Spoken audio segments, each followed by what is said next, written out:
Abdul Mujib, pengurus atau ketua Jabar, dijadikan pengurus pusat dulu.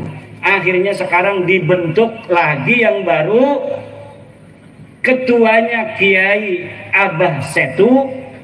Itu mulai orang-orang pada ingin setiap kabupaten dilantik PWI-nya di tingkat kabupaten.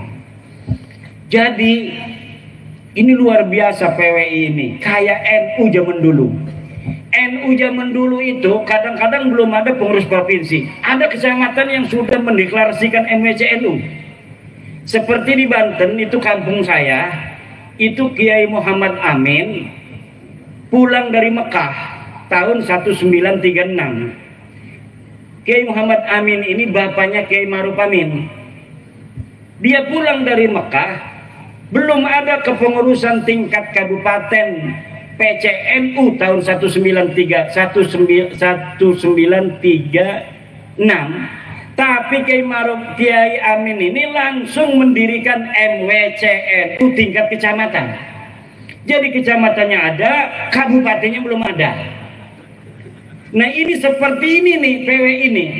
Kadang-kadang kabupatennya pengen, provinsinya susah. Nyari ketua provinsinya karena kiai semua. Kalau di Wonogiri, Seragen, sekitarnya itu semuanya kebanyakan Surya PCNU. Gampang nyarinya kalau Surya, paling dia di pondok ngajar ngaji. Tapi kalau kiai penceramah susah. Nyari saya itu gampang, Pak. Karena ada di pondok ngajar ngaji tiap waktu. Asar ngajar ngaji, maghrib ngajar ngaji, subuh ngajar ngaji. Nah, sekarang ini nggak ngajar ngaji nih, ya karena dikerjain oleh Kiai Rosin. Suruh bertemu dengan saudara-saudara Presiden Soekarno supaya saya dapat barokah. Ya Presiden Soekarno, terima kasih atas perjuanganmu dulu membebaskan bangsa dan negara ini dari penjajah. Terima kasih Blitar. Kami bangsa Indonesia mengucapkan terima kasih untuk Blitar yang telah melahirkan putra sang fajar Presiden Soekarno yang kemudian membebaskan kami dari penjajahan Belanda, penjajahan Jepang. Kita tinggal menghancurkan penjajahan spiritual, pengakuan orang-orang yang merasa lebih mulia dari orang lain. Ini bahaya bagi keagamaan masyarakat Islam. Dalam ajaran Islam, inna dina indallahil Islam, sesungguhnya agama yang paling mulia adalah agama Islam. Dan dalam Islam orang yang paling mulia itu adalah orang yang paling bertakwa. Inna akramakum indallahi atqakum. Bahwa sesungguhnya orang itu bukan dilihat kemuliaannya dari keturunan siapa dia, dilihat dari pangkatnya, dilihat dari banyaknya uang, tidak, tapi dilihat dari takwanya. Semakin dia bertakwa, maka dia semakin mulia di hadapan Allah Subhanahu wa ta'ala. Tidak ada di dalam Islam orang dilihat dari keturunannya. Dia mau keturunan siapa saja, kalau dia bertakwa, maka dialah yang paling mulia. Inilah ajaran Islam dan inilah ajaran Pancasila, sila kedua, kemanusiaan yang adil dan beradab. Jangan mau dibohongi bahwa Anda lebih rendah dari mereka dan mereka lebih mulia dari Anda hanya berdasarkan pengakuan bahwa mereka sebagai keturunan Nabi. Apalagi yang mengaku itu keturunan palsu, yang DNA-nya tidak terkonfirmasi, nasabnya tidak ada di kitab nasab, nama-namanya dalam kitab sejarah. Jangan mau. Kalian orang-orang mulia, turunan orang mulia, orang Blitar, bahannya bahan bagus, bisa jadi presiden. Sudah terbukti orang yang lahir di Blitar bisa jadi presiden. Haram hukumnya orang Blitar merendahkan diri di hadapan bangsa lainnya, apalagi bangsanya itu bukan bangsa Indonesia. Tunjukkan dada orang Blitar. Dada orang Blitar. Dadaku, iki dadaku, endi dadamu, kata Presiden Soekarno. Indonesia menggugat itu siapa? Insinyur Soekarno. Sekarang Blitar menggugat nasabah Lawi. Tidaklah heran kalau Blitar ini menjadi salah satu pelopor di Indonesia terhadap peningkatan martabat, harkat, derajat, jati diri bangsa Indonesia. Karena dari Blitarlah putra sang fajar dilahirkan. Siapa saja orang yang terlahir dari Blitar pantas jadi presiden Republik Indonesia.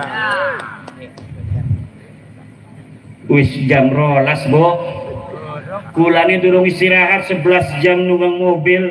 Iki makin ngekone gue sing kenceng banget.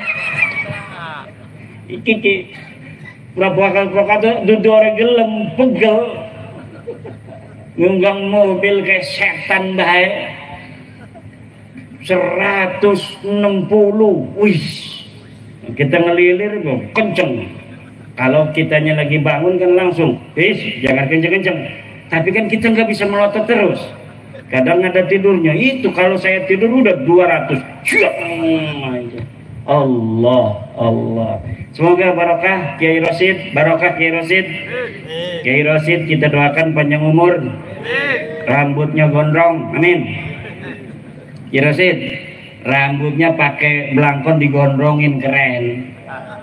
Santri saya itu, Pak, santri saya, kalau dia pengabdian lulus dari aliyah kan, ngabdi dulu setahun, nggak boleh cukur, suruh gondrong. Kenapa? Supaya nakalnya habis di pondok. Nanti ketika di masyarakat dia udah nggak heran lagi ngeliat orang gondrong yang macem. Dulu aja saya udah gondrong di pondok kan. Jadi udah beres nafsunya itu, nanti ketika ada di masyarakat dia tinggal jadi wali. Allah, Allah, Allah. Tapi kalau belum pernah agak nakal di pondoknya, nanti kurang ajarin yang ngumah itu kok. Wis dadi kiai ngebonceng-bonceng rang dan melulu. Iki bahaya iki. Terima kasih ini bisa mendampingi dari Malang. Kiai katanya mau acara di Blitar, itu kampung saya itu, saya lahir di situ, saya mau hadir katanya. Masya Allah, kata saya, dari Malang itu kan berjam-jam, tetapi karena beliau pejuang, ini beliau ini bawa jamaah dari Malang ke Kresek, ke Banten. Kresek itu kecamatan, sebelahnya itu Gunung Kaler, Tenara.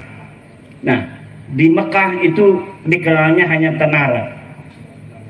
Iya, jadi orang-orang yang disebut Tenara zaman dulu itu Ronjo, Tirtayasa, Kresek, Tanara sekarang ini. Nah, jadi kalau sekarang administrasinya Kresek. Kresek ini dari zaman dulu NU-nya sejak 1936 tertua. MWCNU tertua, melahirkan ketua NU DKI Jakarta Kiai Ahmad Syatibi tahun 70-an, ketua partai NU juga, kemudian juga Kiai Ma'ruf Amin. Karena memang daerah-daerah yang ada sanad kepada Mbah Hashim Asy'ari, Mbah Syekh Nawawi Tanara Al-Bantani, itu biasanya langsung mendirikan Nahdlatul Ulama ketika mendengar Mbah Hashim Asy'ari mendirikan Nahdlatul Ulama. Surabaya katanya sudah mendirikan Nahdlatul Ulama, murid-murid Syekh Nawawi Tanara. Kemudian diikuti oleh seluruh masyarakat di Indonesia membentuk kepengurusan Nahdlatul Ulama, termasuk di daerah saya, kampung saya. Cuma kalau sekarang dengan dulu, hebatan dulu. Dulu itu Ansor desa itu punya drum band.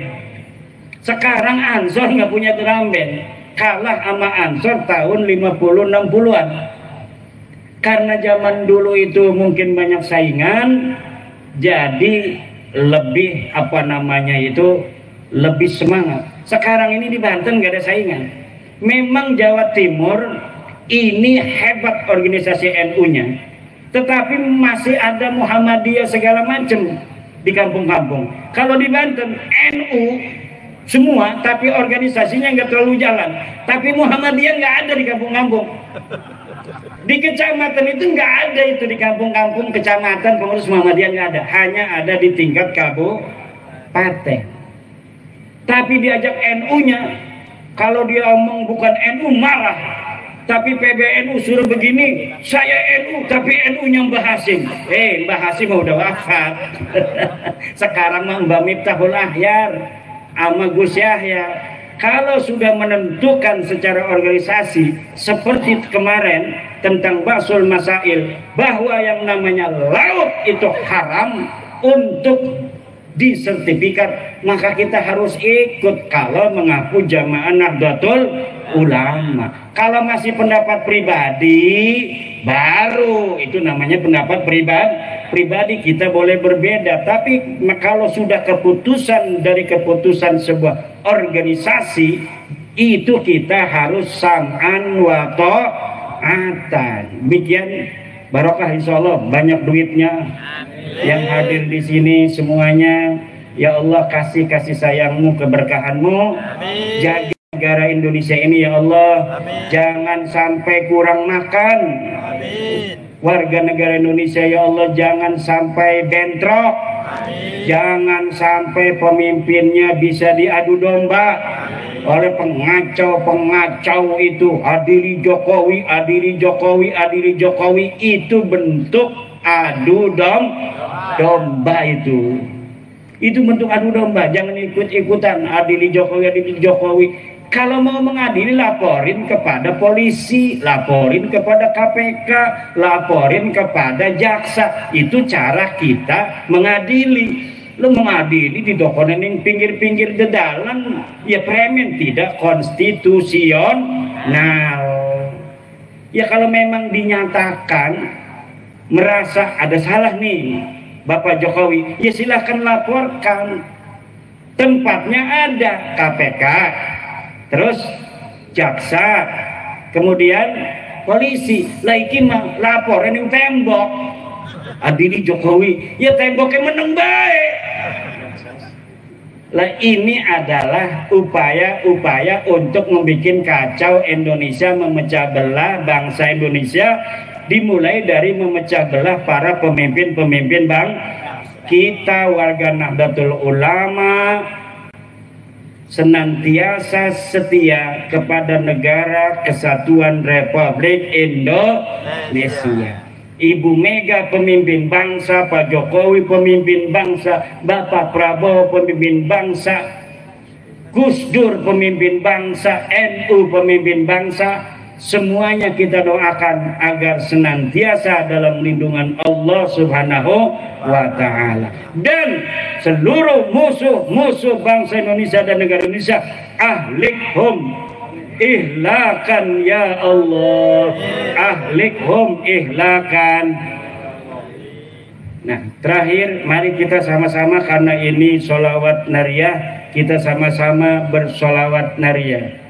Allahumma sholli salatan kamilatan wa sallim salaman taman ala sayyidina Muhammadin tanhalu bihil uqadu wa tanfariju bil kurabu wa tuqda bil hawaiju wa tunalu bil ghaibu wa usul khawatimi wa yustasqal ghamamu biwajhi وعلى آله وصحبه بكل لمحة ونفس ونفس بعدد كل معلوم. Amin ya Allah ya Rabbal. Kenapa selawat nariyah disebut selawat nariyah? Li'annaha tuhaqqiqul hawaija kannari 'alal hashim. Li'annaha tuhaqqiqul hawaija kannari 'alal hashim. Karena selawat nariyah itu bisa menjadikan segala hajat kita menjadi kenyataan secara cepat seperti api terhadap dahan-dahan kering. Selawat nariyah juga disebut selawat tafrijiyah li'annahu tufarrijul kuruba wal humum. Karena selawat nariyah bisa untuk menghilangkan kesusahan dan kedukaan. Disebut juga selawat nariyah itu miftahul kanzil muhit. Miftahul kanzil muhit li'annaha miftahul amwal. Karena selawat nariyah itu kunci harta benda. Siapa orang membaca selawat nariyah 4444 seorang diri maupun berjamaah seperti ini, kemudian dia berdoa hajatnya, tuqda lahul hawaij, maka hajatnya akan dikabulkan oleh Allah. Waman arada ayanzura ila rasulillahi fi manamih falyaqra'ha mi'atan. Siapa orang yang ingin melihat Rasulullah di dalam mimpinya, maka baca selawat nariyah 100 kali. Siapa orang yang membaca dalam satu majelis selawat nariyah 100 kali, maka keinginannya akan dikabulkan Allah. Wallahul muwaffiqu ila aqwami thariqin. Wassalamualaikum warahmatullahi wabarakatuh. Waalaikumsalam warahmatullahi wabarakatuh.